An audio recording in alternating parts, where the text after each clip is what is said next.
Welcome to YouTube channel Physics Project with Mohanlal. আজকে আমরা একাদশ শ্রেণীর পদার্থবিদ্যার উপর আলোচনা করছি। ইউনিট 2 চ্যাপ্টার 2 দ্বিতীয় অধ্যায় ভেক্টরের উপর।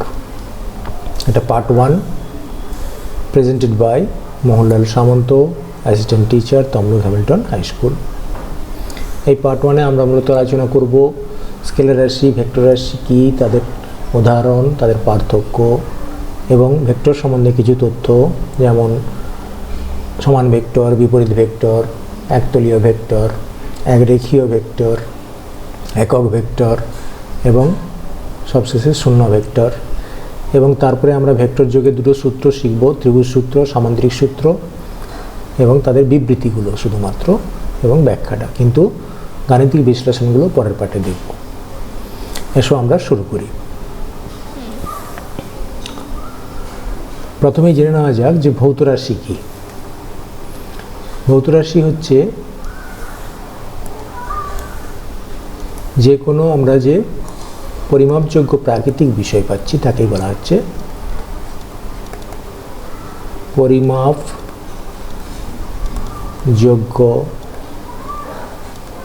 প্রাকৃতিক বিষয়কে ভৌত রাশি বলা হয়। এই ভৌত রাশি দু ধরনের হয়, একটা হয় স্কেলার রাশি আর একটা হয় ভেক্টর রাশি।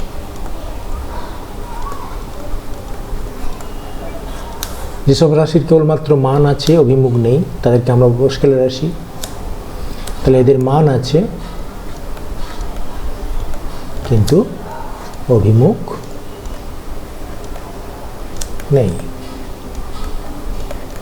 আর এদের মান আছে, অভিমুখ আছে,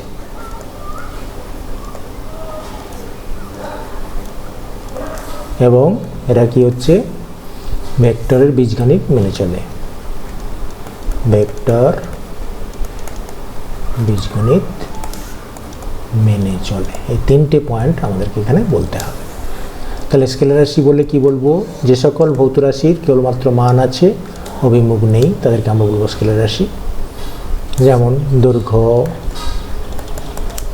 ভর, সময়, ঘনত্ব, চাপ, তড়িৎ প্রবাহ মাত্রা ইত্যাদি। আর ভেক্টর রাশির ক্ষেত্রে কি হবে? এদের মান থাকবে, অভিমুখ থাকবে এবং ভেক্টরের বীজগণিত মেনে চলবে। এদের উদাহরণ আমরা বলতে পারি বল, বেগ বা গতিবেগ, ত্বরণ, সরণ, ভরবেগ, চুম্বক ক্ষেত্র প্রাবল্য, তড়িৎ ক্ষেত্র প্রাবল্য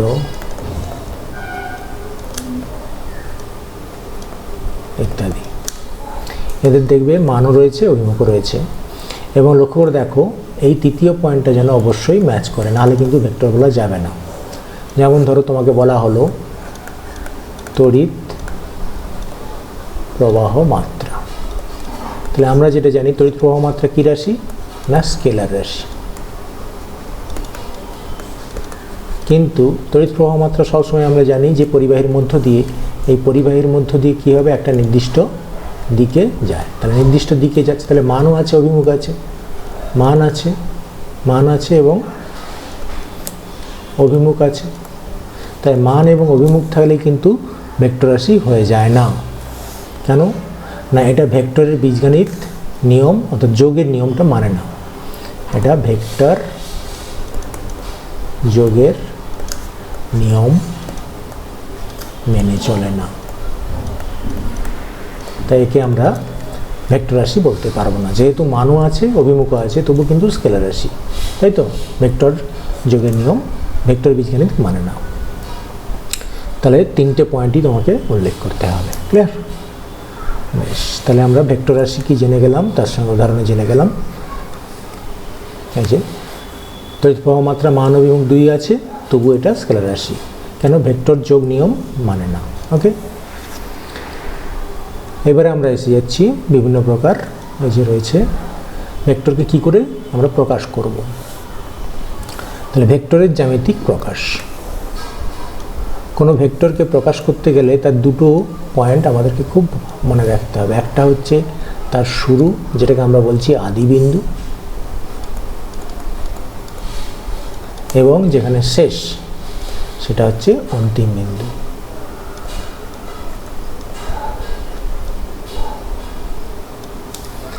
এই আদি বিন্দু থেকে অন্তিম বিন্দু পর্যন্ত একটা স্ট্রেট লাইন তোমাকে টানতে হবে। আদি বিন্দু থেকে অন্তিম বিন্দু পর্যন্ত স্ট্রেট লাইন, এই দৈর্ঘ্যটাই হবে তার মান। এই সরলরেখার দৈর্ঘ্য হবে ভেক্টরের মান। আর তীর চিহ্ন দিলে তীর চিহ্ন দ্বারা অভিমুখ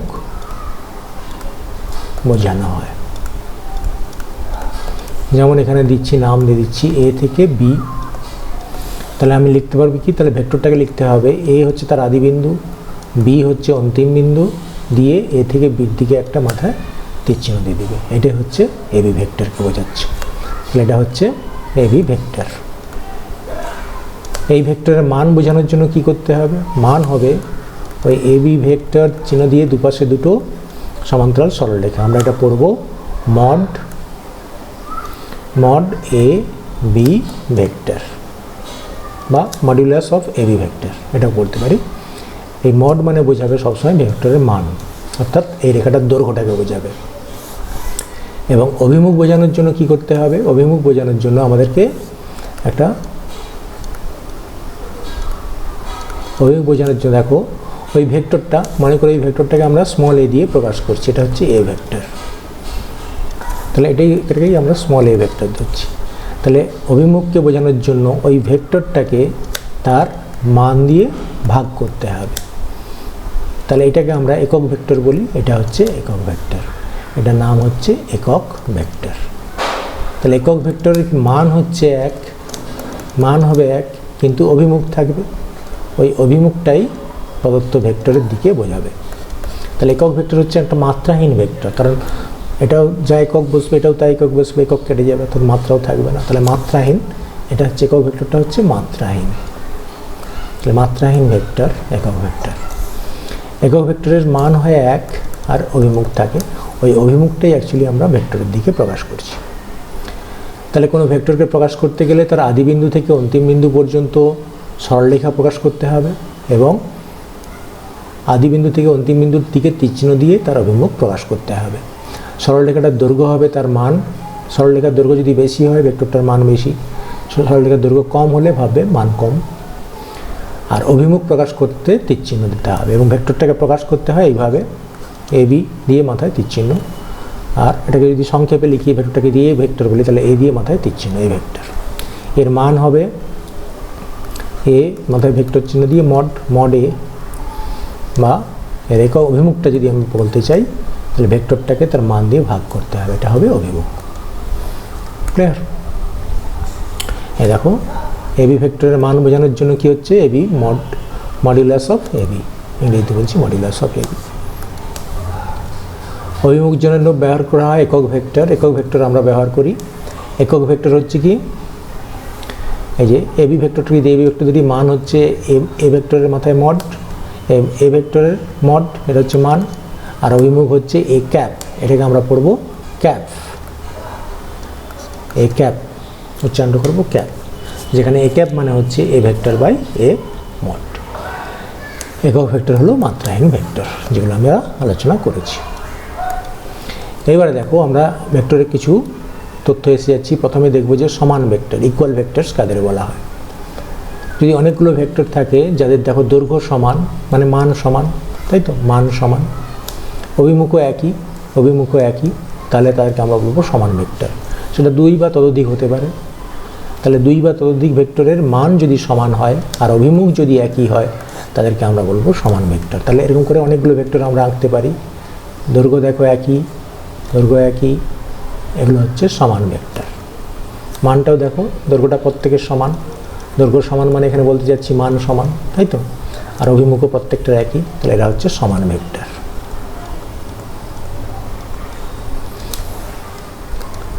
এবারে দেখো বিপরীত ভেক্টর।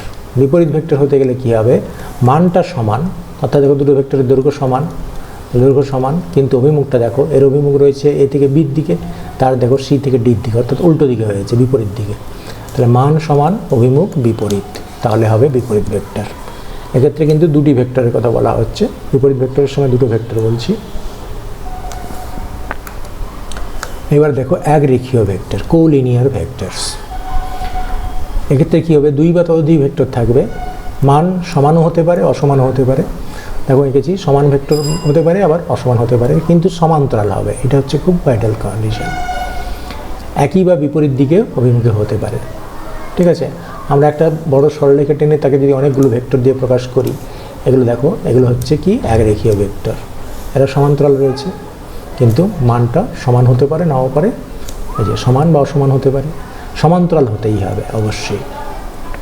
সেটা একই দিকে হতে পারে আবার উল্টো দিকেও হতে পারে। এই দেখো উল্টো দিকে, এটাও কিন্তু একটু একরেখীয় ভেক্টরে পড়ে যাচ্ছে, অর্থাৎ শিফটিং করা যায় ভেক্টরগুলোকে, সেটাই বলতে চাচ্ছে।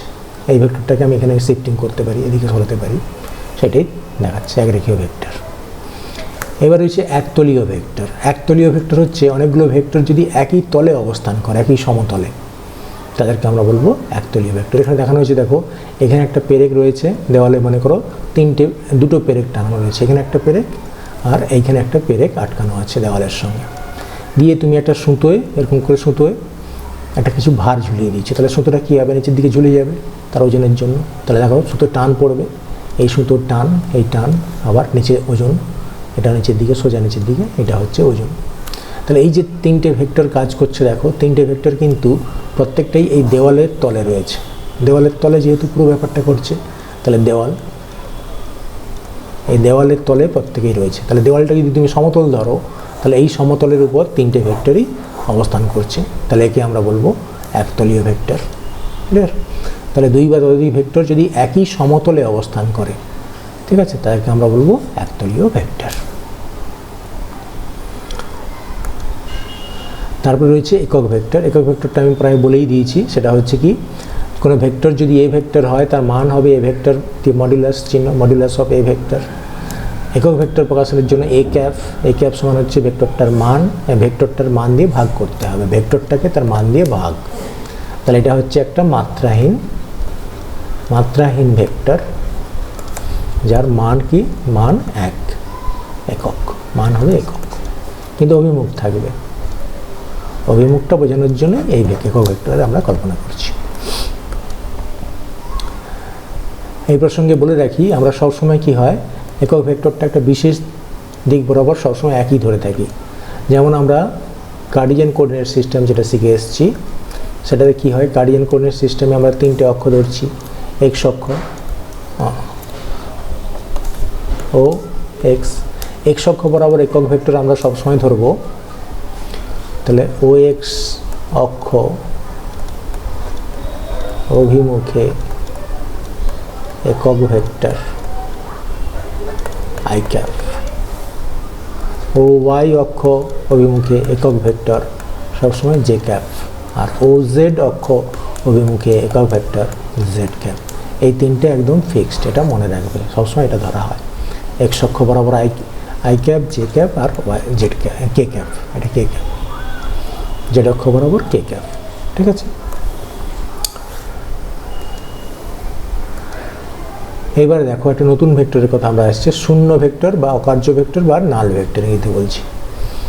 তো এরকম কিছু আছে, যখন লক্ষ্য করে দেখো, এটা আমাদের বীজগণিতে যেমন শূন্যের ভূমিকা, ভেক্টরেও ঠিক সেরকম নাল ভেক্টরেও তাই ভূমিকা। মনে করো কোনো একটা বডি, এটা একটা বস্তু টেবিলের উপর রয়েছে, এর উপর তুমি দুদিকে বল দিচ্ছ, এদিকে মনে করো এফ নিউটন বল প্রয়োগ করছো, এদিকেও এফ নিউটন বল প্রয়োগ করছো। তাহলে এর উপর লব্ধি বল কত, লব্ধি বল নিশ্চয়ই naturally F minus F, that is 0, ঠিক আছে। এদিকে লক্ষ্য করে দেখো, লব্ধি বল এটা ভেক্টর রাশি, এদিকে কিন্তু আমি স্কেলার রাশি প্রকাশ করছি, তাইলে হবে না। তাহলে এটাকে আমরা বলতে হবে নাল ভেক্টর, তাই তো। আমরা যদি ভেক্টর রিপ্রেজেন্টেশনে বলি তাহলে আদি বিন্দু আর অন্তিম বিন্দু ছিল, এই আদি বিন্দু আর অন্তিম বিন্দু যদি একই হয়ে যায়, মানে যখন যেখান থেকে স্টার্ট করেছিল সে ঘুরে এসে আবার সেই জায়গায় পৌঁছে গেছে, তাহলে সরণ কত হলো? তাহলে এক্ষেত্রে সরণ হবে নাল ভেক্টর, অর্থাৎ জিরো, যেটাকে বলছি সরণ একটা ভেক্টর রাশি, তাকে প্রকাশ করার জন্য জিরো দিয়ে মাথায় তীরচিহ্ন প্রকাশ করছি, এটা হচ্ছে নাল ভেক্টর। আবার ধরো একটা বস্তুর সমবেগে চলছে, সমবেগে চললে তার ত্বরণ কত বলবে? সমবেগে গতিশীল, তাহলে সমবেগে গতিশীল মানে নিশ্চয়ই তার ত্বরণ শূন্য, তাই তো। তাহলে ত্বরণ শূন্য বলবো না, নাল ভেক্টর বলবো, জিরো ভেক্টর, কারণ এটা ভেক্টর রাশি, তাহলে ভেক্টরে বলতে হবে। তার মানে বীজগণিতে শূন্যের যে ভূমিকা, এখানে নাল ভেক্টরও সেই একই ভূমিকা পালন করে। ক্লিয়ার? এবারে এসে যাচ্ছি ভেক্টর যোগের ক্ষেত্রে ত্রিভুজ সূত্র। এখানে ত্রিভুজ সূত্রের বিবৃতিটা আমরা করব। আমরা ভেক্টরের যোগ কিভাবে করব তার জন্য এখানে সূত্রটা দেওয়া হয়েছে। দেখো, অনেকগুলো ভেক্টর যদি একসঙ্গে কাজ করে, দুটো ভেক্টরের কথা বলা হয়েছে। দেখো, একটা ভেক্টর কাজ করছে, ঠিক আরেকটা ভেক্টর এটা হচ্ছে আদি বিন্দু আর এটা অন্তিম বিন্দু। এই অন্তিম বিন্দু থেকে আরেকটা ভেক্টর কাজ করছে, ঠিক আছে। তাহলে এটা একটা ভেক্টর এ ভেক্টর, এটা একটা ভেক্টর বি ভেক্টর। তাহলে এই দুটো ভেক্টরের পরিবর্তে আমরা একটাই ভেক্টর কল্পনা করব, কিন্তু সব এফেক্ট সমান থাকবে। অর্থাৎ এই দুটো একসঙ্গে ক্রিয়া করলে যা ফল দেয়, একটা ভেক্টর ক্রিয়া করলেও সে একই ফল দেবে। তাহলে সেটাকে বলবো তার লব্ধি। তাহলে এর লব্ধি বের করতে গেলে কী হবে? আমাদের লব্ধির ক্ষেত্রে ত্রিভুজের সূত্র যেটা করছি, তাহলে দিয়ে একটা ত্রিভুজ গঠন করো। অর্থাৎ তৃতীয় বাহুটা এরকম কল্পনা করে দেখো, এই যে বিপরীত বাহু দেখো, এখানে লক্ষ্য করে দেখো, এটা যদি এ বিন্দু, এটা বি বিন্দু, এটা সি বিন্দু বলি, তাহলে দেখো এ থেকে বির দিকে যাচ্ছিলাম, বি থেকে সির দিকে যাচ্ছিলাম, তাহলে মানে অ্যান্টি ক্লকওয়াইজ। এটা কিন্তু নেব তাহলে ক্লকওয়াইজ, অর্থাৎ বিপরীত ক্রমে নিতে হবে, বিপরীত ক্রমে নিতে হবে। তাহলে লক্ষ্য করে দেখো, ত্রিভুজের তিনটে বাহু হয়, তার ক্রমানুসারে দুটো বাহু, অর্থাৎ পরপর দুটো, এই একটা বাহু, এই একটা বাহু, দুটো সমজাতীয় ভেক্টরকে প্রকাশ করছে। তাহলে বিপরীত ক্রমে গৃহীত তৃতীয় বাহুটা এদের লব্ধি প্রকাশ করবে। ক্লিয়ার? স্টেটমেন্টটা দেখো, এই যে ত্রিভুজের ক্রমানুসারে গৃহীত দুটো বাহু, ক্রমানুসারে যে বাহুটা নেবে তার পরের বাহুটা নিতে হচ্ছে ক্রমানুসারে, একই দিকে। দেখছো, এটাও দেখো ডান দিকে যাচ্ছে, এটাও দেখো উপর দিকে যাচ্ছে, এটা অ্যান্টি ক্লকওয়াইজ, সব অ্যান্টি ক্লকওয়াইজ বোঝাচ্ছে। এটাও অ্যান্টি ক্লকওয়াইজ, এটাও অ্যান্টি ক্লকওয়াইজ বোঝাচ্ছে। দুটি ভেক্টর বলবে না, দুটি সমজাতীয় ভেক্টরের মান ও দিক সূচিত করলে ওই বিপরীত ক্রমে গৃহীত তৃতীয় বাহুটা, যে তৃতীয় বাহুটা, তাহলে তৃতীয় বাহুটা হওয়া উচিত ছিল এই দিকে, কিন্তু তা না করে আমি তাকে নিয়েছি উল্টো দিকে, অর্থাৎ বিপরীত ক্রমে। ওই বিপরীত ক্রমে গৃহীত তৃতীয় বাহুটা ওদের লব্ধির মান ও দিক নির্দেশ করবে। তাহলে সহজ করে বললে কি দাঁড়াচ্ছে, কোনো একটা ত্রিভুজের অবশ্যই তিনটে বাহু থাকে, তার মধ্যে আমি যে কোনো দুটো ক্রমানুসারে বাহু নেব, এই একটা বাহু আর এই একটা ক্রমানুসারে গৃহীত বাহু। দুটো সমজাতীয় ভেক্টরকে প্রকাশ করবে। এটা যদি বল প্রকাশ করে তাহলে এটাও বল প্রকাশ করবে, এটা বল হলে এটা বেগ হবে না, যোগ করতে পারবে না। তাহলে ত্রিভুজের ক্রমানুসারে দুটো বাহু দুটো ভেক্টরের মান ও অভিমুখ প্রকাশ করবে। তাহলে বিপরীত ক্রমে গৃহীত যে তৃতীয় বাহুটা, বিপরীত ক্রমে গৃহীত তৃতীয় বাহুটা, এই বিপরীত ক্রমটা দেখো, এদিক দিয়ে যাচ্ছিলাম, এদিকে যাচ্ছিলাম, তাহলে এদিকে আসার কথা ছিল, কিন্তু ক্রমটাকে উল্টে দিয়েছি ওই বিপরীত ক্রমে। তাহলে বিপরীত ক্রমে গৃহীত তৃতীয় বাহুটা ওদের লব্ধির মান ও অভিমুখ প্রকাশ করবে। এটাই হচ্ছে ত্রিভুজের সূত্র। তাহলে এখানে দেখো ছবিতে দেখানো হয়েছে, এই যে ত্রিভুজে এটা এ ভেক্টর, এটা বি ভেক্টর ধরেছি, আর এটাকে সি ভেক্টর। তাহলে স্বভাবতই কী হবে না, সি ভেক্টর সমান হবে A vector plus B vector. এটাই হচ্ছে ত্রিভুজের সূত্র। তাহলে ত্রিভুজের দুটো বাহু, ওএ বাহু বোঝাচ্ছে এ ভেক্টরকে, আর এ বি বোঝাচ্ছে বি ভেক্টরকে, দুটোই সমজাতীয় ভেক্টর, ঠিক আছে। তাহলে ও বি, হ্যাঁ, এই ভেক্টরটা বোঝাবে এদের লব্ধি সি ভেক্টর। তাহলে C vector is equal to A vector plus B vector. এটাই হচ্ছে ভেক্টর যুগের ত্রিভুজ সূত্র। এর গাণিতিক বিশ্লেষণ আমরা পরের পাঠে করব, এখানে শুধু স্টেটমেন্টগুলো জানতেছি, ঠিক আছে। ওকে, ঠিক একই রকমভাবে আমরা যদি ত্রিভুজ সূত্রের পরে আমরা চলে আসি, সেটা হচ্ছে সামান্তরিক সূত্র। তাহলে লক্ষ্য করে দেখো, এটা অ্যাকচুয়ালি ত্রিভুজ সূত্রেরই একটা উন্নত রূপ। এক্ষেত্রে আমরা কি করব, একটা সামান্তরিক কল্পনা করেছি। সামান্তরিকের কী হয়, দুটো বিপরীত বাহু পরস্পর সমান ও সমান্তরাল। লক্ষ্য করে দেখো, এই যে ও এ বি ডি সামান্তরিক রয়েছে। এই সামান্তরিকের কি হচ্ছে, দুটো সন্নিহিত বাহু, অর্থাৎ পাশাপাশি দুটো বাহু থাকবে। দেখো ও এ একটা বাহু আর ও ডি একটা পাশাপাশি দুটো বাহু। এরা যদি সমজাতীয় ভেক্টরের মান আর অভিমুখ প্রকাশ করে, তাহলে ওদের ছেদবিন্দুগামী যে কর্ণ, কারণ দুটো কর্ণ আছে, এপাশে একটা কর্ণ আছে, এদিকে একটা কর্ণ আছে, ওই দুটো ভেক্টরের ছেদবিন্দুগামী যে কর্ণটা দেখো এখানে, সেটা প্রকাশ করছে কি ও বি। ও বিটা কী হচ্ছে, ওই দুটো ভেক্টরের লব্ধির মান আর অভিমুখ প্রকাশ করবে। তাহলে সামান্তরিকের দুটো সন্নিহিত বাহু, দেখো কোনো সামান্তরিকের দুটি সন্নিহিত বাহু দুটি সমজাতীয় লিখবে এখানে, সমজাতীয় ভেক্টরের মান ও দিক সূচিত করলে ওই বাহুদ্বয়ের ছেদবিন্দুগামী অঙ্কিত কর্ণ, সামান্তরিকের কর্ণটি ভেক্টর দুটির লব্ধির মান ও দিক নির্দেশ করবে। তার মানে আমরা দেখছি, দেখো যদি ও এ ভেক্টরটা এ ভেক্টরকে প্রকাশ করে, ওই বাহুটা, আর ও ডি বাহু যদি বি ভেক্টরকে প্রকাশ করে, আর ও বি এই বাহুটা যদি সি ভেক্টরকে প্রকাশ করে, তারা আমরা লিখতে পারি C vector is equal to A vector plus B vector. এটা হচ্ছে সামান্তরিক সূত্র। এর গাণিতিক এক্সপ্রেশন পরের পার্টে করব, আমরা এখানে শুধু স্টেটমেন্টটা দেখতেছি। এবার দেখো, ভেক্টর যোগের কিছু ধর্ম আছে। প্রথম ধর্ম যেটা হচ্ছে বিনিময় নিয়ম, কমিউটেটিভ রুল। কমিউটেটিভ রুলে যেটা আমরা দেখছি যে এ ভেক্টরের সঙ্গে আমি বি ভেক্টর যোগ করলাম, আবার বি ভেক্টরের সঙ্গে এ ভেক্টর যোগ করব, তাহলে দুটো একই রেজাল্ট দেবে। ঠিক আছে, যেমন এইখানে দেখানো হয়েছে, দেখো এটা হচ্ছে এ ভেক্টর, এটা বি ভেক্টর। তাহলে এ আর বি যদি দেখো কমান অনুসারে যোগ করেছি, তাহলে ত্রিভুজ সূত্র অনুসারে দেখো বিপরীত ক্রমে এইটা হচ্ছে সি ভেক্টর। তাহলে এই ভেক্টর আর এই ভেক্টর যোগ করলে পাচ্ছি সি ভেক্টর। ক্লিয়ার? আবার এই পাশটা দেখো, তাহলে এটার সঙ্গে এটা যদি সামান্তরিক করে বানিয়ে দিয়েছি, তাহলে সামান্তরিক মানে এদিকে যদি বি ভেক্টর হয়, এদিকটাও বি ভেক্টর, এটাও যদি এ ভেক্টর হয়, তাহলে এটাও এ ভেক্টর। তাহলে দেখো বি ভেক্টরের সঙ্গে আমি যদি এ ভেক্টর যোগ করি, তাই তো, তাহলে এদিকে দেখো ক্রমানুসারে যাচ্ছিলাম, এদিকে তাহলে বিপরীত ক্রমে যেতে হবে, তাহলে সেটাই সি ভেক্টর প্রকাশ করছে। তাহলে প্রথমবারে দেখো এ ভেক্টরের সঙ্গে বি ভেক্টর যোগ করেছিলাম, তাহলে সি ভেক্টর পেয়েছিলাম। আবার এ পাশ দিয়ে দেখো বি ভেক্টরের সঙ্গে এ ভেক্টর যোগ করলাম, তাহলেও সি ভেক্টর পেলাম। তার মানে দুটো সমান। এটাই হচ্ছে বিনিময় রুল। ঠিক একই রকমভাবে আমরা দেখতে পারবো ভেক্টর যোগের আরেকটা ধর্ম হচ্ছে সংযোগ নিয়ম, অ্যাসোসিয়েটিভ রুল। অ্যাসোসিয়েটিভ রুলের ক্ষেত্রে আমরা তিনটে ভেক্টর দেখতে পাচ্ছি। এখন লক্ষ্য করে, এর সঙ্গে বি ভেক্টর যোগ করলাম, তার সঙ্গে সি ভেক্টর যোগ করেছি। ঠিক আছে, এখানে দেখো এটা এ ভেক্টর, এটা বি ভেক্টর, তাহলে এ বি ভেক্টর যোগ করলে দেখো এটা এ প্লাস বি ভেক্টর পেলাম। এই এ প্লাস বির সঙ্গে দেখো সি ভেক্টর যোগ করেছি, ঠিক আছে। তাহলে এইটা হচ্ছে এদের লব্ধি, ও সিটা হচ্ছে ওদের লব্ধি, অর্থাৎ A plus B plus C vector. এইবারে দেখো ঠিক ই করবো, তাহলে প্রথমে বি আর সি ভেক্টর যোগ করে নেব, তার সঙ্গে এই ভেক্টরটা যোগ করব। ক্লিয়ার? তাহলে এই দেখো বি ভেক্টর যেমন ছিল, দেখো এ বি আর সি, তাহলে বি ভেক্টর আর সি ভেক্টরটা যোগ করলে, এই ভেক্টর এই ভেক্টর যোগ করলে দেখো এদের লব্ধি হচ্ছে এইটা এ থেকে সি। ঠিক আছে, এই বি আর সির সঙ্গে আবার এ ভেক্টর যোগ করো, তাহলে দেখবে সেই একই ভেক্টর পেয়ে গেল। এটা দেখো A plus B plus A plus B plus C vector, অর্থাৎ দেখো লক্ষ্য করে আগেরটার সঙ্গে সেম হয়ে গেছে, তাহলে এটাই সেম। ক্লিয়ার? এটা হচ্ছে সংযোগ নিয়ম। আর সবশেষে বলেই আমরা ভেক্টর যোগের আরেকটা সূত্র রয়েছে, বহুভুজ সূত্র।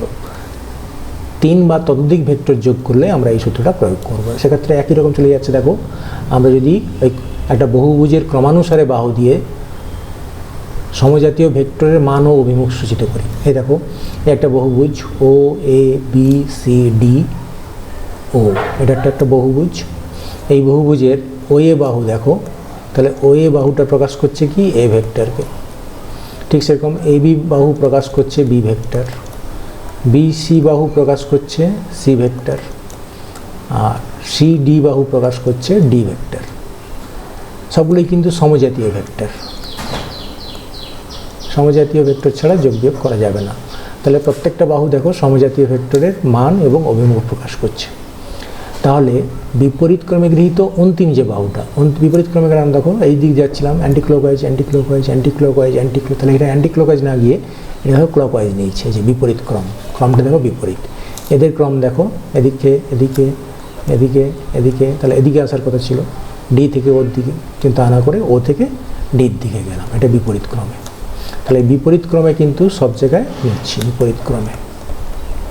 তাহলে বিপরীত ক্রমে গৃহীত অন্তিম বাহুটা তাদের লব্ধির মান ও অভিমুখ সূচিত করবে। কতগুলি ভেক্টরের মান ও দিক দিয়ে একটি বহুভুজ গঠন করলে ক্রমানুসারে গৃহীতগুলো কী হচ্ছে বাহুগুলো প্রকাশ করলে বিপরীত ক্রমে গৃহীত অন্তিম বাহুটা ভেক্টরগুলির লব্ধির মান ও দিক সূচিত করবে। ক্রমানুসারে হতে হবে, বদ্ধ বহুভুজের ক্রমানুসারে বাহুগুলো যদি সমজাতীয় ভেক্টরের মান ও অভিমুখ সূচিত করে, তাহলে বিপরীত ক্রমে গৃহীত অন্তিম বাহুটা তাদের লব্ধির মান ও দিক সূচিত করবে। ওকে, তাহলে আমরা এই চ্যাপ্টারে প্রথমে কি শিখলাম? প্রথমে শিখলাম ভেক্টর কাকে বলে, স্কেলার রাশি, ভেক্টর রাশি, তাই তো? প্রথমে শিখেছি স্কেলার রাশি, তারপরে শিখলাম ভেক্টর, তারপরে বিভিন্ন ভেক্টরগুলো শিখলাম, যেমন সমান vector,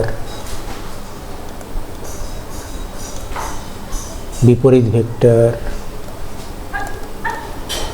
একরেখীয় vector,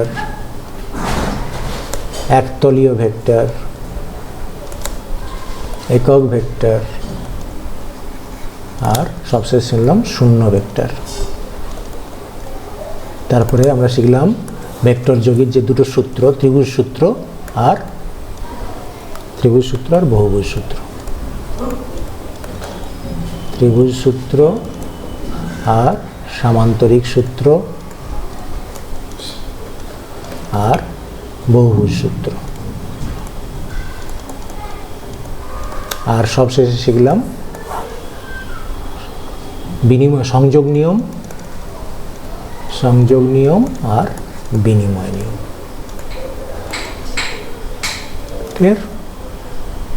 thank you for watching YouTube channel. তোমরা আমার ফিজিক্স প্রজেক্ট উইথ মোহনলাল দিয়ে ইউটিউবে সার্চ করবে, আমার অন্যান্য ভিডিওগুলোর লিঙ্ক পেয়ে যাবে, এবং সাবস্ক্রাইব করে রাখবে যাতে নতুন ভিডিও আপলোড করলেই তোমাদের কাছে নোটিফিকেশনটা পৌঁছে যায়। Thank you for watching YouTube channel physics project with Mohanlal.